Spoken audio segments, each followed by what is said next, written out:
There we go. Good morning, everyone. And welcome to Great Tree Zen Women's Temple. And I'd like to invite Tejo to do the opening sutra for us. Meditating in perfect Dharma is rarely met with, even in 100,000 million kalpas. Having it to see and listen to, remember and accept, I vow to taste the truth of the Tathagata's teaching. Now a short statement on dana.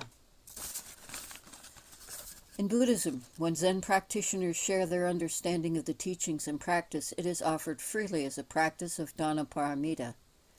Dana is a Pali word that means generosity or to give freely, and this practice is done without expectation of getting something in return. This is the spirit of speaking about the Dharma. Other ways to practice dana is to offer support to those who share the teachings, to support places of spiritual practice, and to give without judgment or expectation when opportunities arise.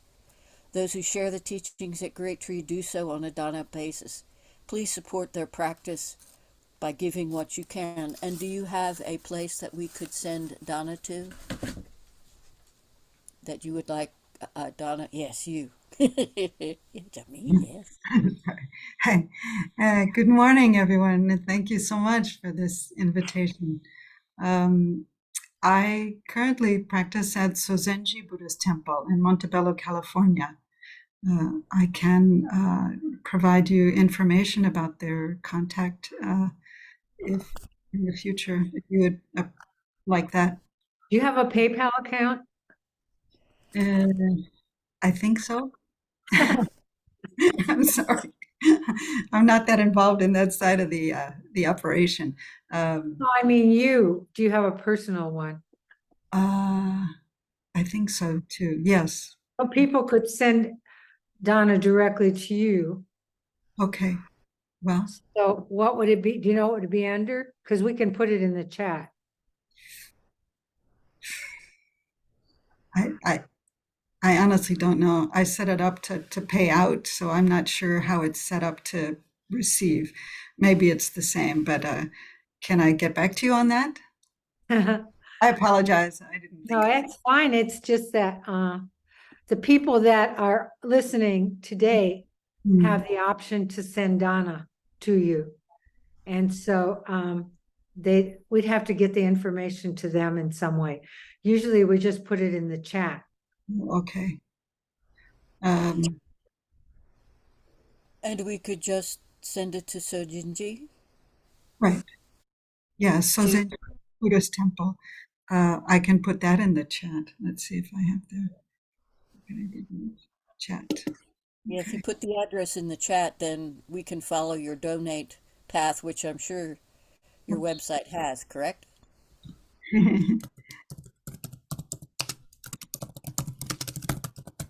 Sozenji Buddhist Temple, Montebello. Okay.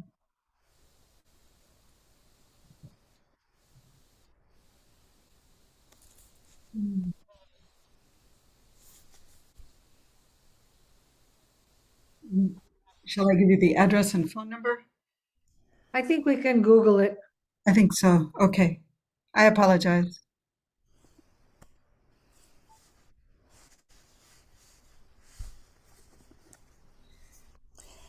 Well, that's more my fault. I should have asked for it in advance. So, as an introduction, Reverend Doshin Diana Johnson is a Soto Zen priest Osho, is currently serving as assistant minister at Sozenji Buddhist Temple in Montebello, California. She practices there with her teacher Gyokei Yokoyama and additional training with Reverend Shumyo Kojima Roshi at Zenshuji Soto Missionary in downtown Los Angeles, and with Reverend Seido Suzuki Docho Roshi at Toshoji Senmon Sodo Monastery in Okayama, Japan. My, a lot of people you're studying with. And as a completed chaplaincy, internship, and residency units at hospitals in Whittier and in La Jolla. She resides in San Diego with her husband of nearly 31 years. Congratulations, 31 years. I also want to mention that some of you may remember when we had the drumming workshop here, maybe before COVID, and Kurai-san taught it. And I can't remember exactly what your relationship with him is, but I know that at one time that Doshin-san they recognized each other as teacher and student. That's right. Fortunately, Kurai-san has since died, and so this is why Doshin-san is studying with Gyokei Yokoyama. Is that his last name? Yes. Okay, Gyokei-san. You remember Gyokei? He was doing some translation. Yeah. So thank you for coming. Yes, no, thank you for having me. I think we're so physically far apart. Right? It's just beginning to be daylight here in California, and it's actually very, very foggy today. So the weather's been relatively cool, but now we're getting warm. The high will be 83 today. So that warm air hitting the cooler ground is causing a lot of fog. So I appreciate seeing your Zendo on the inside, and that's very nice. And then meeting you all. So thank you very much for inviting me, and I'll thank you in advance for your kind attention.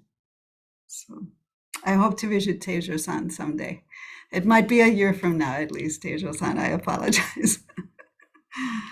So I have some notes here, and I have a little PowerPoint that I think also can aid discussion. I don't know if I'm able to share that on the screen at some point, or if I'm co-host or something. I co-hosted you. Did you get is there a screen share on the bottom? There is. So Okay, that means you can do it. Okay, great. All right. Thank you so much. Like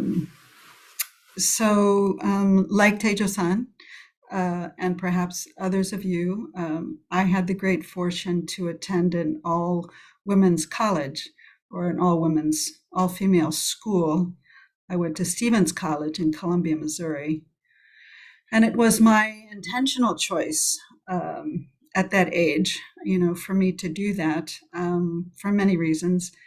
But the takeaway for me was a great empowerment. I think that I may not have been able to experience in a more diffused environment, right?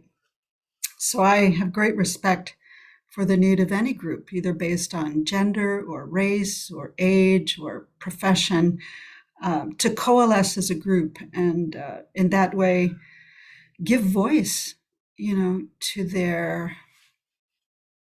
truth, and strengthen each other, personally, intentionally, emotionally, intellectually, spiritually. I think this only strengthens our larger society and our collective ability to engage one another in successfully, in beneficial ways. So I have noticed, and your experience may differ, but it seems to me that people, at least in the West or in America, most specifically, come to or navigate to Buddhism for three sort of primary reasons. First, I suppose many of them that I've met have read something that inspires them and makes them curious and resonates with them. And they go on to want to read more, to take a class, or watch a movie, or, that kind of sort of primarily intellectual orientation leading to Buddhism. Secondly, there are other people that I've met that sort of gravitate to Buddhism through sort of cultural or spiritual experiences that, again, generate this curiosity, this sort of instinct or this orientation to learn more. And so they eventually come to Buddhism in that way. And then a third primary reason that I've encountered people come to Buddhism is due to suffering, either their own personal suffering or their witness to suffering, and their need to address that, and may be recommended by a professional or, again, their own motivation to begin to relieve that suffering. I came to Buddhism as I was preparing myself for interfaith chaplaincy work. After some time in a Christian seminary, I volunteered at a nonprofit hospice organization where it was recommended by the UCC female minister that was training us, right, that we adopt meditation as a form of self-care while we were doing hospice work. And I said, sure, great. Where do I learn meditation? And she said, go see the Zen guy. So in my small town of 100,000 in south central New Mexico, I met Reverend Daiho Harvey Hilbert, who was in the lineage of Reverend Soyu Matsuoka Roshi, who had practiced in Chicago and Long Beach, California, and actually was the second head priest at Long Beach Buddhist Church, and had served also at Zenshuji in downtown Los Angeles. So I went there to learn how to meditate, and after my initial orientation session, I was sort of curious about the practice there. So I went to a Sunday service, and the group recited that gatha at the close of service. Let me respectfully remind you, life and death are of supreme importance. Time swiftly passes and opportunity is lost. Each of us should strive to awaken. Awaken, take heed. With this night, your days are diminished by one. Do not squander your life. So perhaps in the framework of doing hospice volunteering, that gatha just, even now as I recite it, every time I get chills, right? It just resonates so deeply to me that it was like coming home to a place I'd never been before. And the door to that home just continued to open and continues to open to this day. I decided then to complete my divinity degree in the study of Buddhist chaplaincy. And so that brought me to California. And searching for a teacher here, I found Reverend Tam Shuichi Kurai at Sozenji Buddhist Temple, and began my entrance into Buddhism. And I came to know, and I remember one of my classmates, I had many monastics in my classes here in California. So there was a young man who actually told his father at age 6 he wanted to be a Buddhist monk. And, he had some discussion among his parents and such. But anyway, he's been a Theravadan Buddhist monk almost all his life. And here he is in his mid-30s. And I remember him always talking about the Buddha as the first chaplain. So that's an image that sort of resonates with me as well. But after his awakening, the Buddha was reluctant to teach because he was very mindful of what he had encountered in his practice, in his experience, in his awakening, and knew that great paradox. How do you teach something you can't teach? How do you express in words something that can't be expressed in words? So he did teach the middle way, instructing his followers to avoid the extremes. to remain flexible and open, sort of in the central position between opposite poles or duality, right, as we'll learn. But he said, on occasion, he referenced this analogy. He says, what I'm able to teach is like these few leaves that I hold in my hand. But what I know and have not been able to teach is like the leaves in this great forest. So he was trying to give them an orientation that there's so much more beyond what I can teach you, what I can share in this lifetime. He's also said, believe nothing just because you've been told it, or because it's been commonly held, or because it's a tradition, or because you thought it up yourself. Do not even believe what your teacher tells you, merely out of respect for the teacher. But after thorough examination and analysis, whatever you find to be conducive to the good, the benefit and welfare of all beings, that you should believe and take as your guide. Rely on yourselves and no one else. That's a lot of responsibility, right?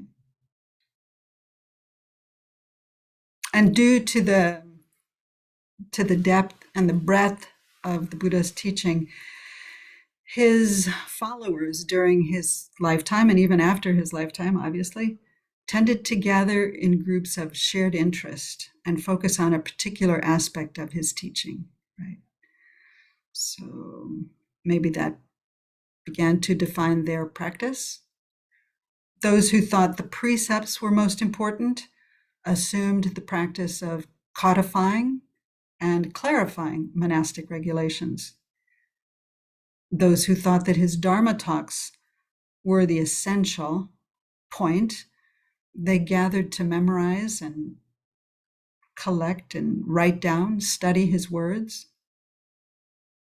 Those who perceived his meditation as key to his teaching spent days silently sitting in remote areas.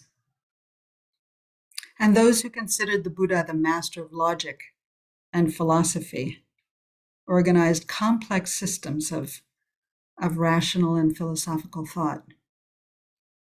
But those who focused heavily on metaphysical concepts and questions worried the Buddha. Metaphysical questions, he said, were like those of a person wounded by an arrow who would like to know, what does that arrow look like? Where did it come from? What color is it? How far did it fly? Rather than seek to have the arrow removed and the wound healed. What he was implying, I think, is that his teaching was designed to heal, not answer speculative questions. Right? There are many, many broad expressions of Buddhism in the world. And among them, there is the idea that Buddhism is the practice of healing. Even the example of a student seeking to practice with the guidance of a Zen Buddhist teacher. In private discussion or dokusan, the Zen teacher hopes to use skillful means to guide students to take care of the problems as they see them. Their doubt, their challenges, their suffering, their arrow. Together they concentrate on that arrow, and what ultimately matters is the removal of the arrow and the healing of the wound.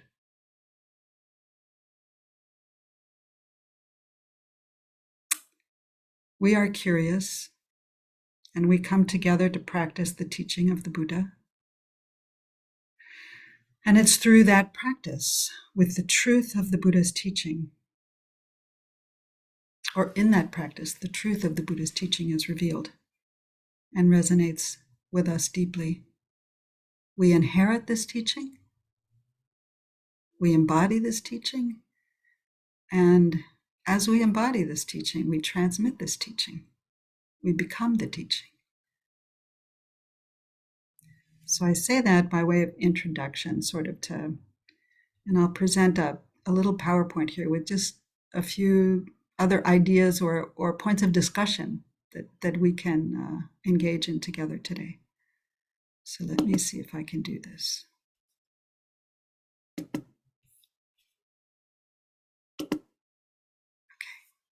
now we go here. And we go here. Okay. I like coffee, so this PowerPoint sort of resonated with me.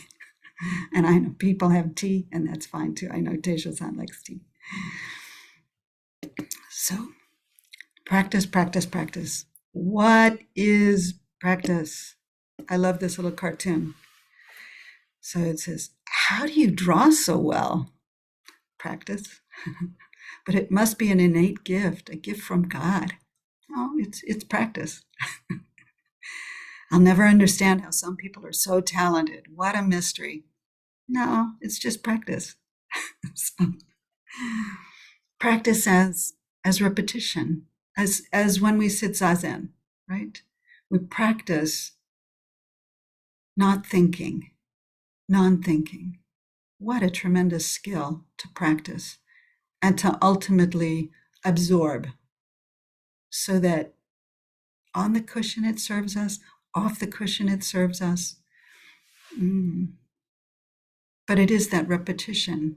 And even as we sit, right, the thoughts enter. The thoughts come and we go, I'll see you later. I'll see you later, thought, but bye for now. I'm not inviting you to tea. And you come back. So it's a constant return to neutral, right? Return to the middle way and allow those extremes, those thoughts to be less and less capable of hijacking us. That's the practice. That's one part of the practice, right? Okay. So I had to include a quote here from Dogen. I apologize if this, scoot that over the way. Continuous practice, that's the other sort of feature of practice. As much as possible, we can remember and return to the practice in our daily lives so that it's continuous. It's not something that's special that we do once in a while.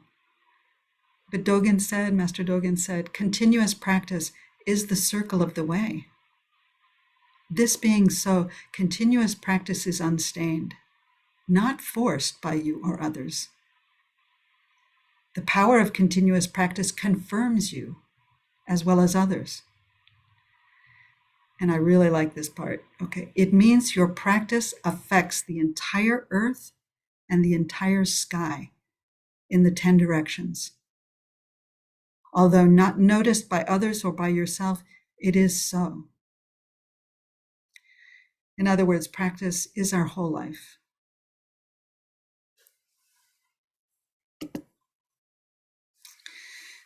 I believe practice is rooted in the 3 do's of the 3 pure precepts, right? This practice has to do with doing, right? So do no harm. That's our practice. Do good. That's our practice. Do abundant good for all beings. That's our practice. Whether we're eating oryoki style, whether we are doing calligraphy, whether we are listening to a patient in their hospital room, whether we're watching football or TV with our family, it's our practice. So I referenced earlier, on the cushion, off the cushion. So practice, where is it? On the cushion, it can be the awareness of the rising and falling of the breath and our physical sensations. It can be the awareness of the rising and dissipation of thoughts and emotions. It can be we create a new relationship with our thoughts. We change the relationship with our thoughts through practice on the cushion. We generate a space between the thought and its rapture or its capture of us, right? So we become a little bit more objective with our thoughts, less likely to believe them hook, line, and sinker, right? And off the cushion, where everything is practice, in our daily routine, we have perhaps little windows during our activity of every day that remind us we're not alone. If we're waking up with many people, with many sentient beings. We're making our bed, we're brushing our teeth, driving. We can always be aware that what we do is connected to everything. Our relationships with those people with whom we are intimate, our closest friends, our family, with our community, with animals, with our society as a whole. Everything is practice. I was looking a little bit on your website, and I appreciate the way you help us focus sort of three primary areas for our practice in our zazen together, in our study together and individually, in our work together and individually. These are also the three primary areas focus of practice at Sanshinji and other Zen centers and places of practice. Here I'd like to introduce the how of practice. That seems to me to be the important question. Like when we're eating oryoki, right? It's not so much what we eat, what's on the menu, but the question is, how do we eat it, right? We eat it in silence. We eat it with respect to the meal itself, to everything that went into the creation of the meal itself, with respect for those that we're sitting with, that pass us food, and that we pass to others with a bow. It's how we eat with oryoki. And with practice, the question of how we practice, not necessarily what we do, because everything we do is practice, right? So, but it's how do we engage that practice? So, I would say it's important to have some wisdom in practice for the benefit of all beings, right?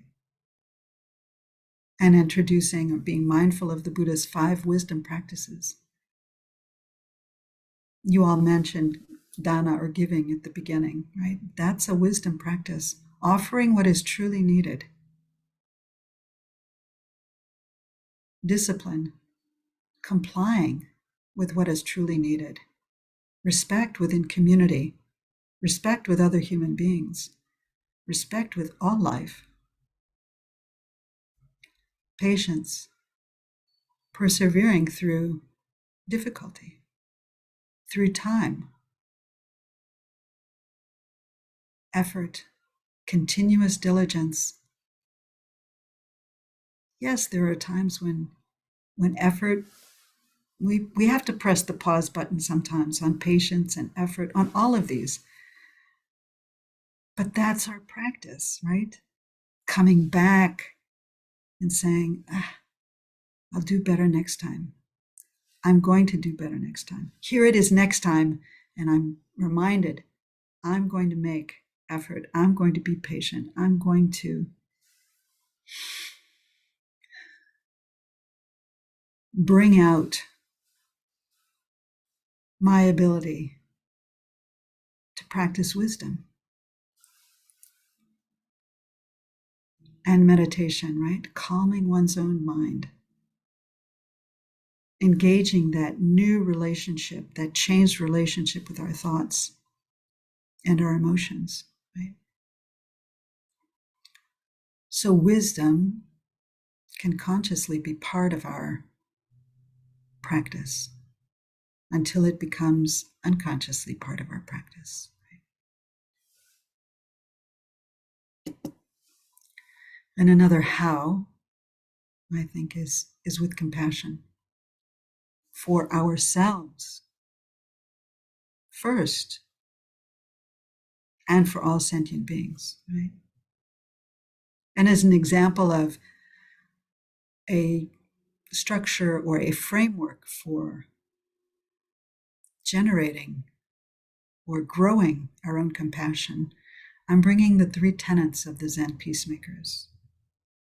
The first one is perhaps the most difficult, right? It's the big threshold, not knowing. It's maybe parallel to not thinking, part of our practice on the cushion, right?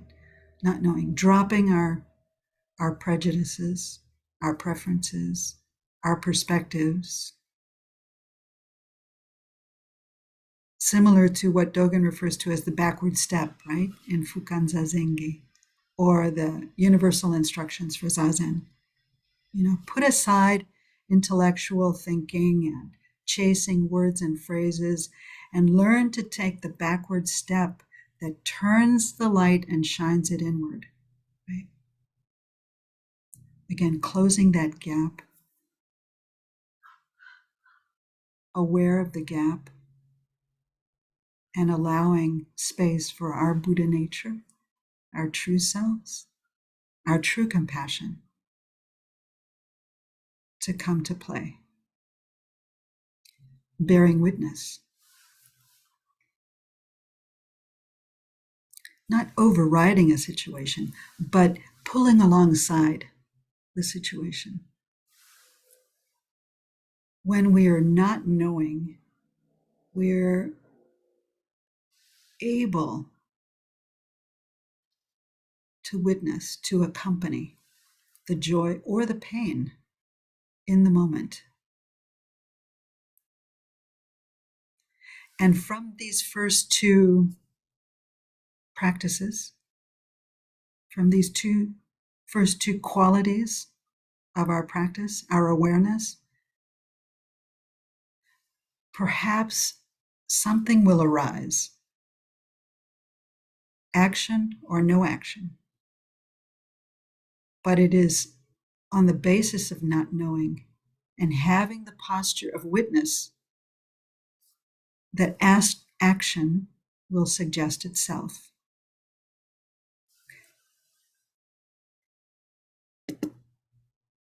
So, Kojima Sensei from Zenshuji first introduced these to me many years ago, and I practically have them memorized. For me, they're very good tips for practice, right? Do one thing at a time. What? Oh no, you're kidding. How is that even possible? But it saved me on many occasions. It saves me from getting angry with myself. Maybe I'm carrying 2 or 3 different things and I'm doing something else. And I'm like, stop, put it all down and do one thing at a time. And, I do find that what's most important always gets done and gets done well, better perhaps than it have been running around doing multiple things. So that's a critical practice. And to do it slowly and deliberately, to do it completely. If there's any homework we can all work on, those first 3 might be it, right? Do one thing at a time, do it slowly and deliberately, do it completely. Now, the 4th one is another big challenge, right? Do less. How do we do less? Aren't we called to sort of bring it all, right? But, we can be mindful. Do what's necessary. Do less. Put space between things. That's almost like creating in your environment, the environment you want to create in your mind, right? In your heart. open, flexible, create space, room for things to appear, for people to appear, for resolution to appear, for forgiveness to appear. Right? Develop rituals, design time for certain things,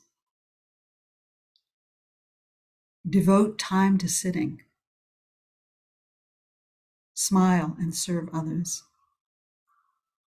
This is a good one. So to make cleaning and cooking become your meditation. Think about what is truly necessary. That puts space between things too, right? That lets things fall away. And live simply. Right? So those are just some Zen practice tips. And I guess I'd like to close with a little poem that came to me in the environment of practicing with women. It's called Getting Clear. And it goes like this. Woman cries. Cut feels cut like a blade memory. We've all been there, under it or under glass. We are herded behind that one clear mask of many whispers. Yes, now, always, please. While a sharpness swings through the air, chanting more, more, more. We crouch, trembling like eyelids, birthing in fear all hearts but our own. Woman cries. Woman, hear woman. Feel her wounds like yours that bleed up through this ritual kinship and can break this glass.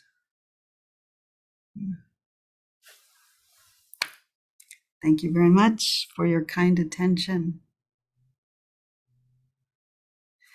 So I guess we have some time, right? We can talk, we can comment, we can amplify this discussion, make it, let's see, I can stop sharing. Okay. So, what happens now?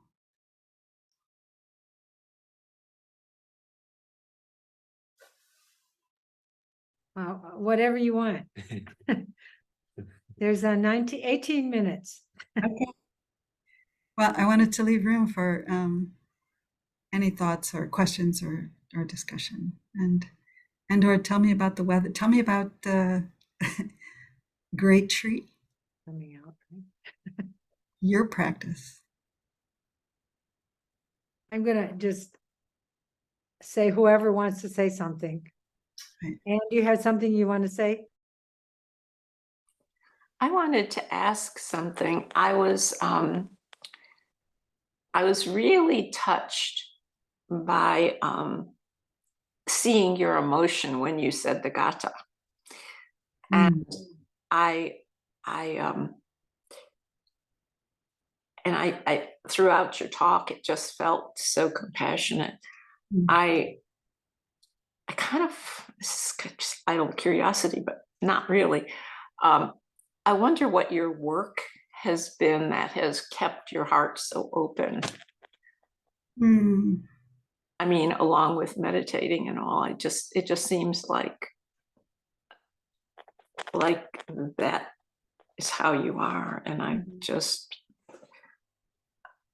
don't know, I just would love to know more of how that happens. Well, thank you. I've been very fortunate in my life to have many wonderful role models.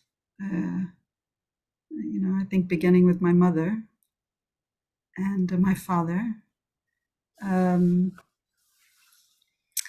and I had a vision at one point that was, I think, my call, to chaplaincy. And it was in a Methodist church in downtown Chicago, right across the street from where I worked. I worked at City Hall at the time. And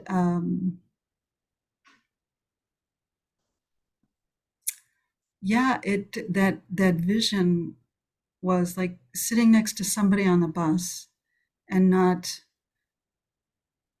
not recognizing their presence, sort of just being like, this is me and that's you.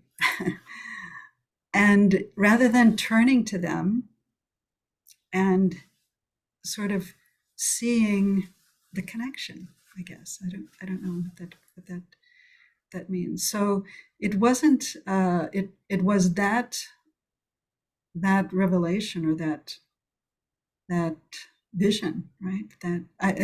It was a noonday lecture, right? On a Wednesday. It was sort of the pastor's teaser sermon for what was coming up on Sunday. And it was called God is Near in Unexpected Ways. And I think what it evoked in me is that, yes, I mean, I was raised Catholic in my mother's tradition. I only went to Catholic school 3 grades, but I had again, with the practice of the people that I was around, I had felt God's presence. I knew God's presence, but I'd never actually sort of turned to God and recognized it sort of one-on-one, And so I felt, and that was sort of, I wasn't young when this happened, that was something that I had yet to do, and that I had to do it. And so it took some time accepting that, and because that meant a big shift in my life, right? But I was able to find others that helped me explore that. And then I began seminary. And I had always really sort of held my Christianity loosely because as I grew, we get to see the church in a broader context of the violence, I guess, and the difficulty that the church has brought on many peoples of the world. So anyway, so that's kind of how I started. And then in my training, I've been, they sort of map you into practicing with patients and being in groups and processing your experiences and writing things up. And so being a chaplain is a multidimensional thing that allows you to cultivate your presence with people. So does that help you understand sort of where I'm coming from? Yes. Yeah? Okay. Thank you. Thank you.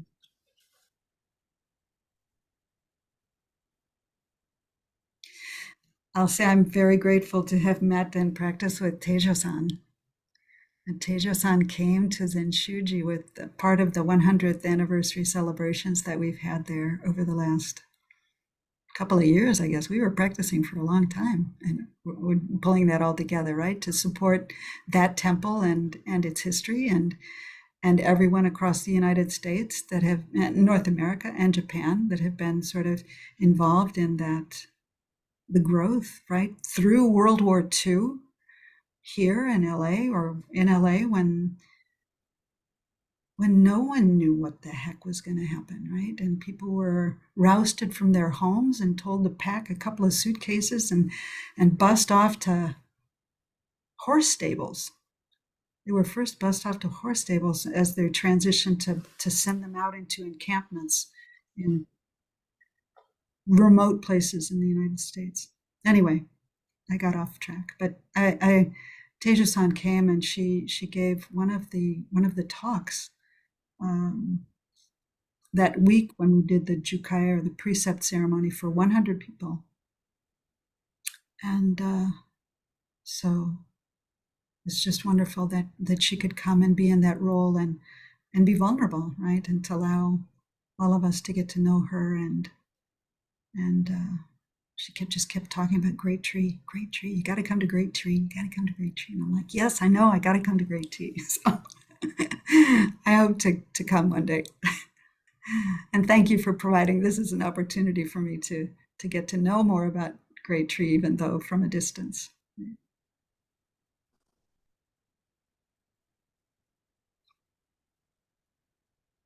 I appreciate the woman, Deborah, who's sitting outside with her beautiful background there. Is that, what type of plant is that behind you? I think it's a, what is it called? A chameleon? Is Ah, that okay. what it's called? Yeah, Pink flowers. And then there's the ladder that my son left there, and it's too big for me to move when he went away to college, so it just stays there. it's good.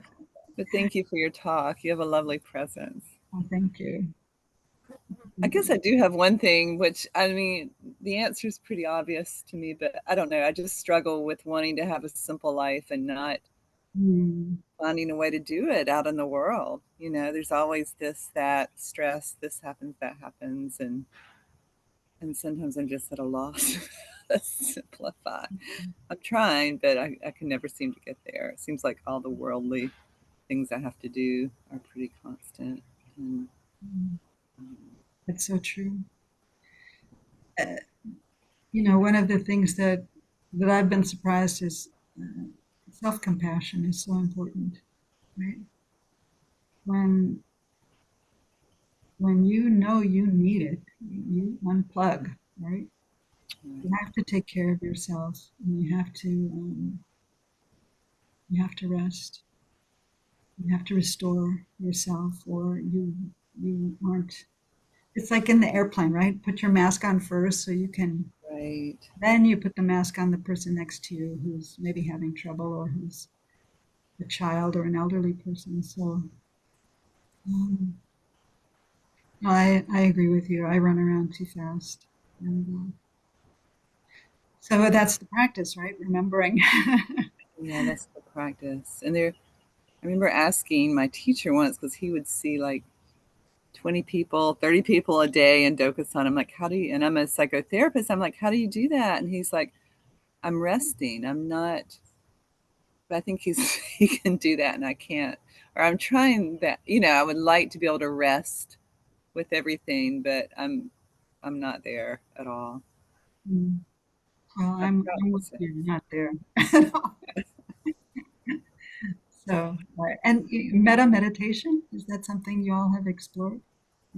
A little bit. Not necessarily, yeah. So just, I know when I was having trouble with my mother at some point, you know, I would always start with the, you know, may I be safe, may I be happy, may I be healthy, may I be, you know, and there was just this shift based on my taking care of myself that allowed our relationship to strengthen. So, Makes sense. As soon as I'll put my hand on my heart, that helps too, just to mm, have a physical thing to do, I guess. yeah. Good. That's true. Thank you. And the kitty cats. We have two kitty cats, right? Brooke and, I'm sorry, the woman in the purple or the blue. I don't see your name. I just see Great Tree Women's Temple. I'm currently without animals, but I really appreciate animals.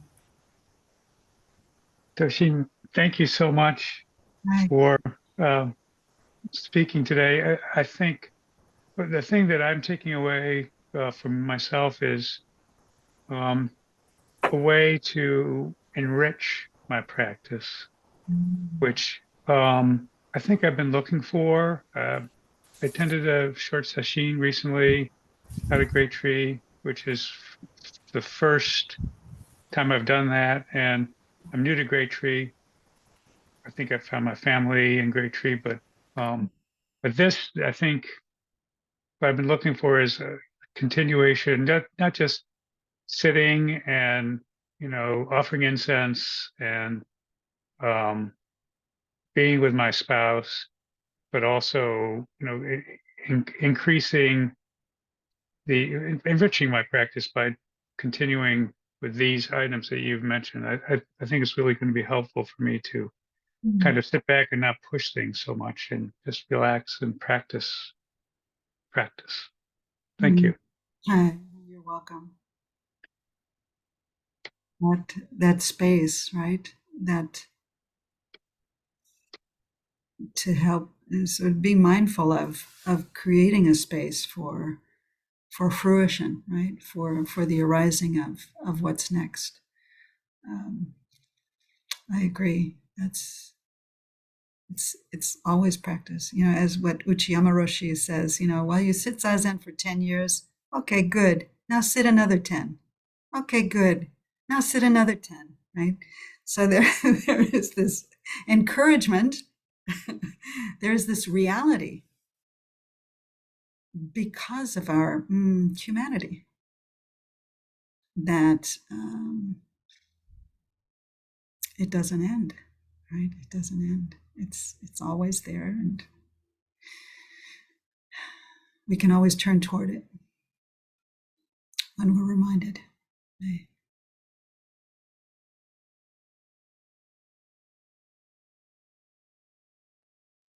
We have time for one more comment or question.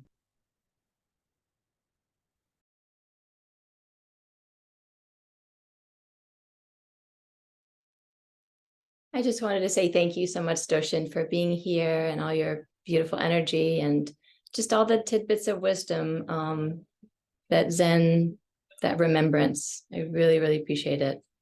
Especially the tidbit of when you talked about believing something just because others are, because it's in the teaching, something that we read, even by a teacher.